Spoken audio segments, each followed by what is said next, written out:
నమస్కారం. Welcome to I dream. ధర్మ మార్గం విత్ విజిత కార్యక్రమానికి స్వాగతం.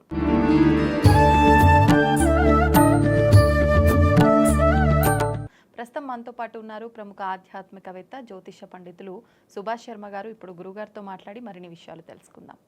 నమస్కారం గురుగారు. శ్రీమాత్రే నమః అండి. శ్రావణ మాసంలో కలియుగ ప్రత్యక్ష దైవమైన వెంకటేశ్వర స్వామికి ఇలాల్చి మాలతో గనక మనం ఒక మాల చేసి వేసి ఆరాధిస్తే, అంటే శనివారాలు విశేషంగా మంచి అంటే లక్ష్మీ అనుగ్రహం ఉంటుందని, మనం చేస్తున్న పూజకి ప్రతిఫలం ఉంటుందని చెప్పి ఈ మధ్యకాలంలో వినడం జరిగింది. అసలు ఇలాల్చీకి వెంకటేశ్వర స్వామికి సంబంధం ఏంటి? ఇది నిజంగా నమ్మచ్చు అంటారా? మనం ఆచరించవచ్చు అంటారా? తప్పకుండా తెలియజేస్తారండి. ముందుగా వీక్షిస్తున్న ప్రేక్షకులందరికీ శ్రీమాత్రే నమః, శ్రీ గురుభ్యో నమః. శ్రీయకాంతాయ కళ్యాణ నిధయే నిధయేర్తినాం శ్రీమద్వేంకటనాథాయ శ్రీనివాసాయ మంగళం. అంటే యాలాకులు అనేటటువంటివి గనక గమనిస్తే, యాలాకులు ఎక్కువగా సుగంధ ద్రవ్యాలలో విపరీతంగా వాడుతూ ఉంటారు. వెంకటేశ్వర స్వామి అలంకార ప్రియుడు అని చెప్పి ప్రతి ఒక్కరికి తెలుసు. స్వామివారికి ఎంత అలంకరిస్తే అంత ముగ్ధ మనోహర రూపంగా కనిపిస్తూ ఉంటాడు. ఇక్కడ మీరు ఇంకోటి గమనిస్తే, మన తిరుపతి లడ్డూలో కూడా యాలాకులు లేకుండా మీకు తిరుపతి లడ్డే తయారు కాదు. యాలాకులు అనేటటువంటి సుగంధ ద్రవ్యాలలో ఒకటి అనేటువంటిది. అలాగే స్వామివారి యొక్క కైంకర్యాలలో మీరు గమనిస్తే గనక అనేక రకాలైన సుగంధ ద్రవ్యాలతో స్వామివారిని అర్చిస్తూ ఉంటారు, అభిషేకిస్తూ ఉంటారు, పూజిస్తూ ఉంటారు.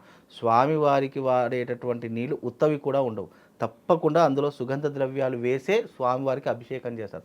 మామూలుగా మనం ఇతర దేవాలయాల్లో ఖాళీ నీటితోనే అభిషేకం చేస్తున్నాం, కానీ తిరుమలలో అలా కాదు. తప్పకుండా నీటిలో అనేక రకాలైన సుగంధ ద్రవ్యాలు వేసి స్వామివారిని అభిషేకిస్తారట. అందులో ఒకటైనటువంటిది యాలాకులు. అందులో మీకు గోరోజనం వస్తుంది. అలాగే మీకు చూస్తే గనక ఈ యొక్క అరగజ వస్తుంది. అలాగే ఈ యొక్క అరగజతో పాటు పునుగు తైలము అనేది కూడా వస్తుంది. పునుగు తైలంతో పాటు స్వామివారికి సుగంధ ద్రవ్యాల్లో యాలాకులు అనేటటువంటివి కూడా వస్తూ ఉంటాయి. అంటే ఇక్కడ యాలాకులు అనేటివి స్వామివారి యొక్క సుగంధ ద్రవ్యాలు ఒకటైనటువంటిది. అలాగే ఈ అలంకరణలో భాగంగా కూడా కొంతమంది ఈ సప్త శనివారాల వ్రతాలలో కానీ, లేదు ఈ శ్రావణ మాసంలో వచ్చే వెంకటేశ్వర స్వామి వ్రతాలలో కానీ చాలామంది యాలాకుల మాల వేస్తూ ఉంటారు. అంటే స్వామివారికి అనేక మాలలో ఇది ఒకటి అని గుర్తుండడానికి. అలాగే ఈ యొక్క సుగంధ ద్రవ్యాలు అనేటటువంటివి దేనికి ప్రతీక అంటే, స్వామివారి యొక్క వక్షస్థలంలో ఎప్పుడు లక్ష్మీదేవి కొలువై ఉంటుంది. లక్ష్మీదేవి, నేను గత వీడియోలో చెప్పాను, లక్ష్మీదేవి ఎక్కడెక్కడ ఉంటుందంటే, ఎక్కడైతే సుగంధ ద్రవ్యాలు వెదజల్లుతూ ఉంటారో అక్కడ లక్ష్మీదేవి తిష్ట వేసి కూర్చుంటుంది. కాబట్టి యాలాకులు సుగంధ ద్రవ్యాలను ఇస్తుంది. కాబట్టి లక్ష్మీదేవి మన ఇంట్లో స్థిరంగా ఉండడానికి స్వామివారికి వేసేటటువంటి మాల యాలాకుల మాల, అంటే ఈ ఇలాయచీల మాల.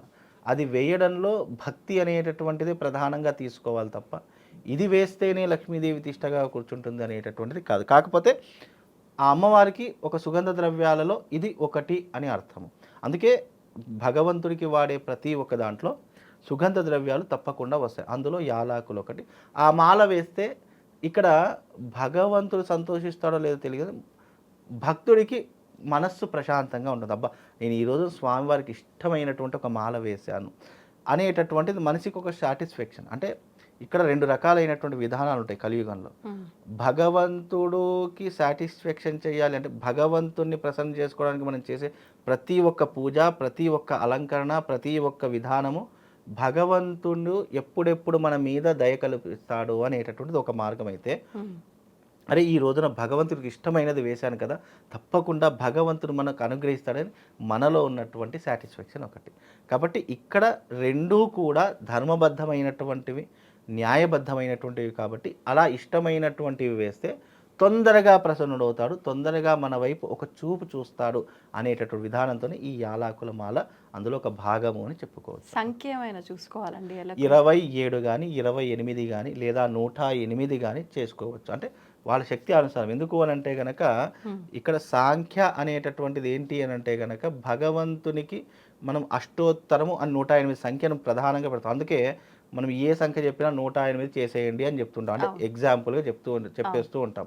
108 తమలపాకుల మాలలు, 108 వడమాలలు, 108 యాలాకులు, 108 లవంగాలు, 108 మిరియాలు, ఇలా 108 సంఖ్య అనేటటువంటిది అదృష్టమైనటువంటి. అందులో వేదానికి కూడా అందులో ఒక అర్థం ఉంది కాబట్టి 108 ఒక దగ్గర చేస్తే 9 సంఖ్య వస్తుంది కాబట్టి 9 అనేటటువంటిది నవగ్రహాలకు కారణమవుతుంది, నవసిద్ధులకు కారణమవుతుంది, నవవిధములైనటువంటి జ్ఞానాలకు అలాగే అనేక రకములైనటువంటి కారణాలకు 9 సంఖ్య ఒక న్యూమరాలజీ ప్రకారంగా ఒక అదృష్ట సంఖ్యగా భావిస్తుంటారు.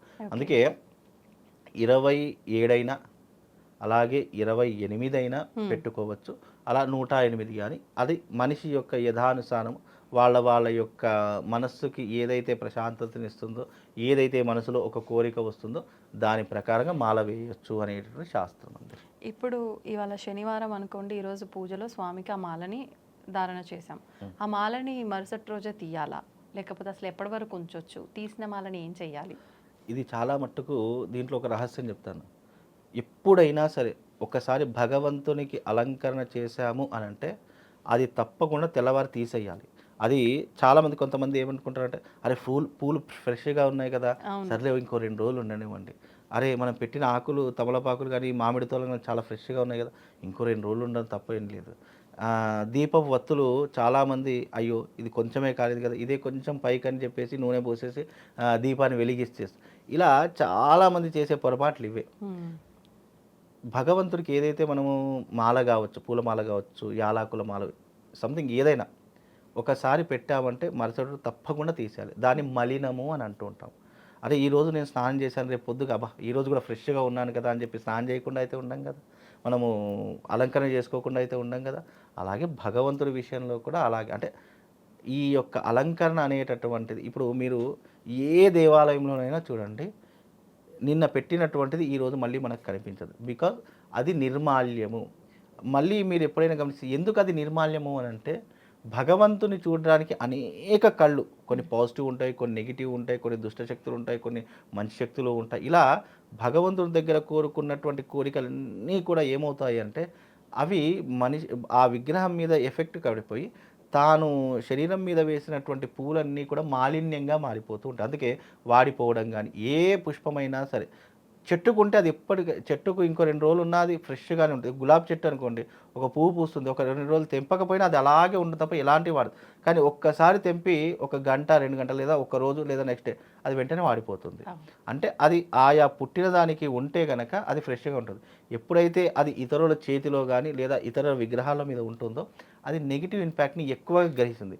ఈ సృష్టిలో నెగిటివ్ని గ్రహించేటటువంటి దాంట్లో పుష్పాలు ఉంటూ ఉంటాయి, అలాగే ఈ అనేక రకములైనటువంటి ద్రవ్యాలు కొన్ని ఉంటుంటాయి నెగిటివ్ని గ్రహించే. నిమ్మకాయలు ఉంటూ ఉంటాయి, అలాగే గుమ్మడికాయలు ఉంటుంటాయి. ఎందుకు అవి అంటే నెగిటివ్ తొందరగా గ్రహిస్తూ ఉంటాయి. కాబట్టి ఇలాంటివి ఎప్పటికప్పుడు తీసేయాలి. కాబట్టి ఇలాంటి కొన్ని పనులు చేయడం వల్ల, అందుకే ఈ పూలు అలాగే ఉండని లేదా ఇంట్లో దీపవత్తు అలాగే ఉండని అంటే దీనివల్ల నెగిటివ్ ఇంపాక్ట్ ఇంకా పెరిగిపోతుంది. అది ఎప్పుడైతే అలాగే ఉంచుకుంటామో అప్పుడు 100% మన ఇంట్లో నెగిటివ్ ఇంపాక్ట్ పెరుగుతుంది, గొడవలు పెరిగిపోతాయి, అల్లర్లు పెరిగిపోతాయి, లేదు అంటే అప్పుల బాధలు పెరిగిపోతాయి. ఇలా అంటే మనం చేసేటటువంటి చిన్న చిన్న తప్పులే అవి మనల్ని చిన్న చిన్న కారణాల వైపు తీసుకెళ్ళి అది ఒక పెద్ద తప్పుగా మారిపోయి మనం కోలుకోలేనటువంటి విధంగా అయిపోతుంది. అందుకే ఎప్పుడు కూడా నిర్మాల్యం అనేటటువంటిది ఈ రోజు తీసింది మరుసటి రోజు తప్పకుండా తీసేయాలి. ఒకవేళ బాగుంది అనుకో, భగవంతుడి దగ్గర ఉంది కాబట్టి నువ్వు తల్లో పెట్టుకుంటావా, లేదా ఇంట్లో నువ్వు అందంగా దాచుకోవడానికి ఒక ఫ్లవర్ రాష్లో పెట్టుకుంటావు, అది వాళ్ళ ఇష్టం. లేదా ఈ యొక్క పూలదండలు ఉన్నాయి, చాలామంది వాళ్ళ పెట్టినటువంటి పూలదండ గుమ్మానికి కట్టుకుంటారు, అది మంచి శుభానికి సంకేతం. ఇలా చేసుకోవాలి తప్ప నువ్వు అది ఫ్రెష్గా ఉందని చెప్పేసి అదే రకంగా కంటిన్యూ మాత్రం చేయకూడదు. ఇప్పుడు పువ్వులు అంటే సరే వాడిపోతాయి, ఇలాచీలు అంటే ఆహార పదార్థాల్లో యూజ్ చేయొచ్చు. కాబట్టి ఆ ఇలాచీల మాల మనం ఇంట్లో పొడి చేసి పెట్టి నైవేద్యాలు తప్పకుండా వాడచ్చు. ఎందుకంటే భగవంతుడు సమర్పించిందే కదా. అంటే మళ్ళీ భగవంతుడికి సమర్పించింది మళ్ళీ నైవేద్యంలో పెట్టకూడదు.